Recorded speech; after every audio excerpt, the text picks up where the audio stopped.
पिछले दिनों निकिता के घर संवेदना व्यक्त करने पहुंची कांग्रेस की प्रदेश अध्यक्ष कुमारी शैलजा पर बीजेपी समर्पित पार्षद जयवीर खटाना और उनके साथियों द्वारा किए गए हमले का मामला अब थमने का नाम नहीं ले रहा।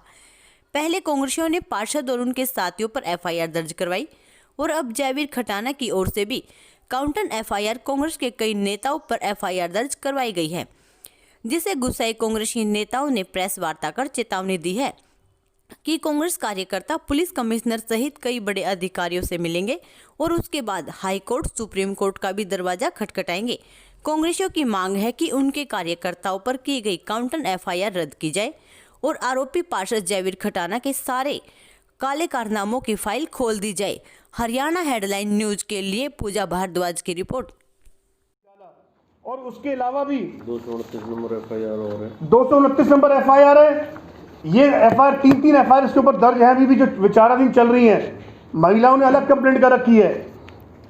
खटाना जी, मैं आपको एक बात और चेता देना चाहता हूं, बात ध्यान से सुनना।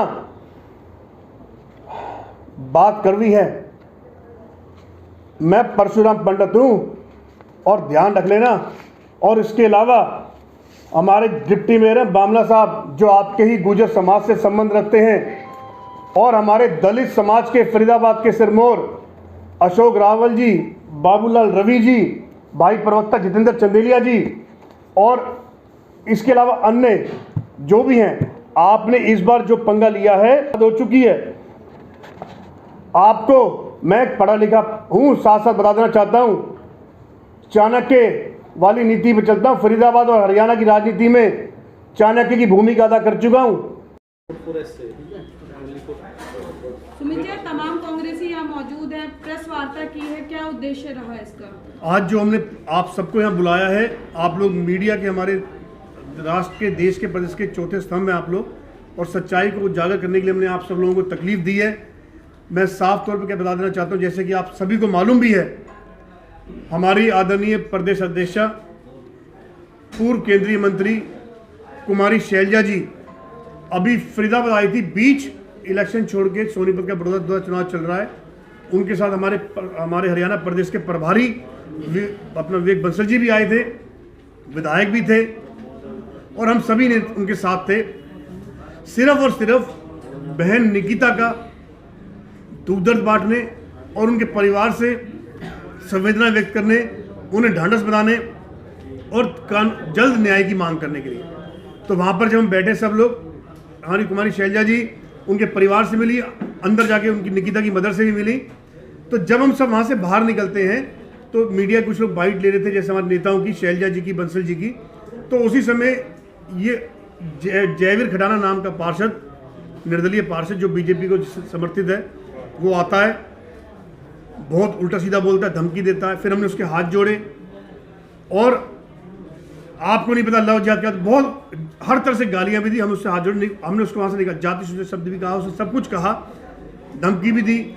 फिर उसके बाद वो वहाँ से आगे निकल गया। हमने सोचा चला गया, हमने उसको साथ पीछे ले गए थे हम आप लोगों से हटा के उसको आगे 100 मीटर आगे उसने अपने 50 लोग इकट्ठे कर लिए। हम सब लोग अपनी अपनी गाड़ियों में बैठे।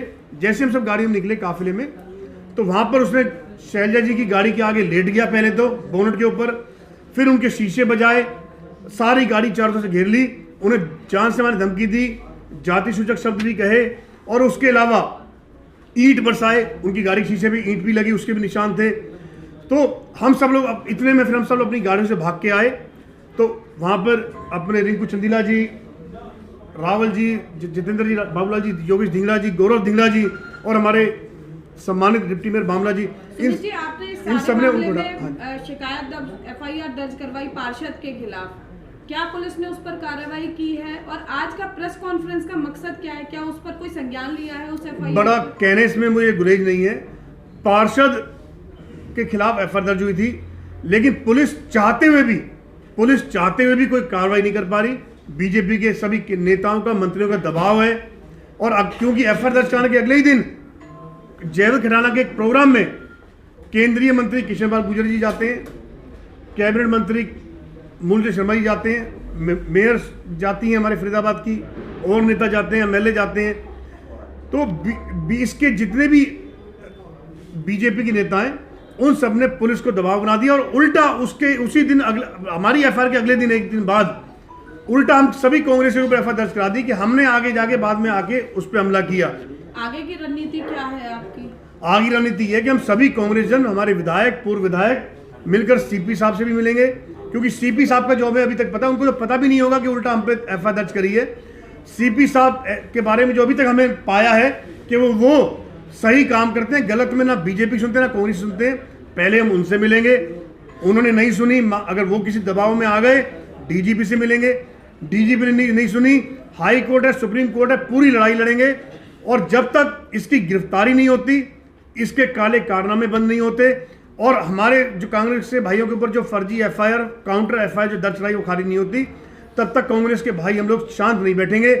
इसके जो इसने इस बार अभी तक जो भी जुल्म सितम किए हैं, इसने गरीब और असहाय पे किए हैं। इस बार इसे पंगा लिया है गरीब, असहाय और दलित समाज की मसीहा कुमारी शैलजा जी से, कांग्रेसी नेता है हमारी बहुत बड़ी, और हमारे हम लोगों से, भाई रिंकू चंदिला से, हमारे फरीदाबाद के दलित समाज से, हमारे डिप्टी मेयर साहब से। तो इस बार उसने गलत जगह पंगा ले लिया, तो हम लोग कलम की मार मारेंगे। पर हमें लड़ना नहीं आता, हम राजनीतिक परिवार संबंध रखते हैं, हमने आज तक चीटी भी नहीं मारी, लेकिन